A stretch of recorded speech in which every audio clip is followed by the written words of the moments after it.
ایک دفعہ کا ذکر ہے کہ ایک عظیم سلطنت کا بادشاہ شاہروز تھا، جس کی شادی ہمسایہ سلطنت کی شہزادی نبیلہ سے ہوئی۔ دونوں ایک دوسرے سے بے پناہ محبت کرتے تھے اور ان کی زندگی میں خوشیوں کا راج تھا۔ کچھ عرصے بعد ان کے ہاں ایک خوبصورت بیٹی پیدا ہوئی جس کا نام انہوں نے انایا رکھا۔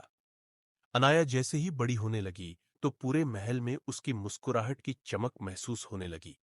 جب انایا 2 سال کی ہوئی تو سلطنت میں کورونا کی وبا پھیل گئی۔ بادشاہ شاہروز اپنی ذمہ داریوں میں بے حد مصروف ہو گئے اور اسی دوران نبیلہ نے محسوس کیا کہ ان کی زندگی میں تنہائی بڑھتی جا رہی ہے۔ ایک دن نبیلہ نے تلخی اور غلط فہمیوں کے بیچ بادشاہ سے لڑائی کی اور کچھ عرصہ اپنے والدین کے گھر جانے کا بہانہ بنا کر ان سے دور ہو گئی۔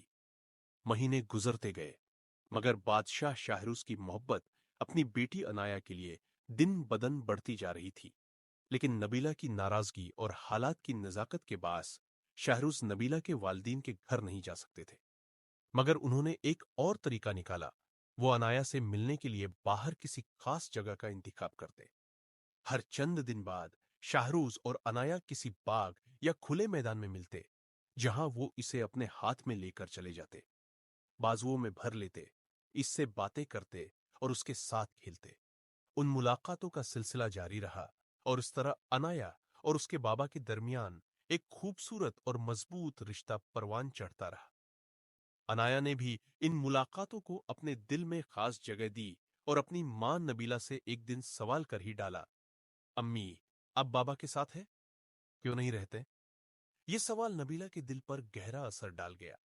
انایا کی یہ معصوم بات اس کے دل کو اندر تک ہلا گئی اور اسے احساس ہوا کہ اس کی بیٹی اور اس کے شوہر دونوں کے دل میں ایک کمی ہے جو اس کی ناراضگی کے باعث پیدا ہوئی ہے۔